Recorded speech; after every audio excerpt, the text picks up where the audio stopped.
అందరికీ మన రక్షకుడు ప్రభువైన యేసుక్రీస్తు నామములో వందనాలు. గలతీ పత్రిక 5వ అధ్యాయం 16వ వచనంలో ఇలా రాయబడి ఉంది, ఆత్మానుసారంగా నడుచుకుని వారందరూ శరీరాశను నెరవేర్చరు. అయితే ఏ ఆత్మ? పరిశుద్ధాత్మ ప్రకారంగా నడుచుకుని వారందరూ శరీరాశను నెరవేర్చరు.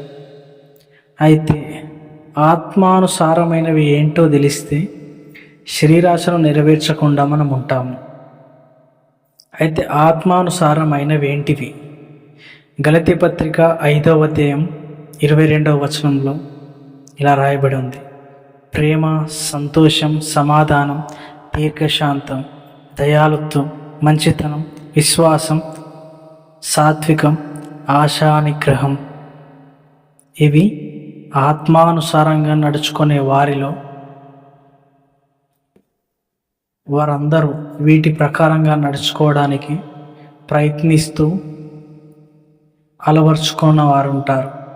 అయితే వీటి ప్రకారంగా నడుచుకున్నవారు వీటిని అంటే శరీరేచ్ఛలను లేదా శరీరాశలను విడిచిపెట్టిన వారై ఉంటారు.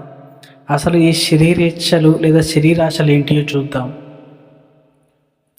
అదే గలతీ పత్రిక 5వ అధ్యాయం 19వ వచనంలో దేవుడు స్పష్టంగా చెప్తున్నాడు, జారత్వము, అపవిత్రత, కామము, విగ్రహారాధన, అభిచారము, ద్వేషము, కలహము, మత్సరము, క్రోధములు, కక్షలు, భేదములు, విమితములు, అసూయలు, మత్తు, అల్లరితో కూడిన ఆటపాటలు ఇవి మీలో, మీ కుటుంబములో, మీ సంఘములో ఉన్నట్లయితే మీరు ఈ భూమి మీద ఉండే శరీరేచ్ఛలు లేదా శరీరాశలు కలిగిన వారై ఉన్నారు.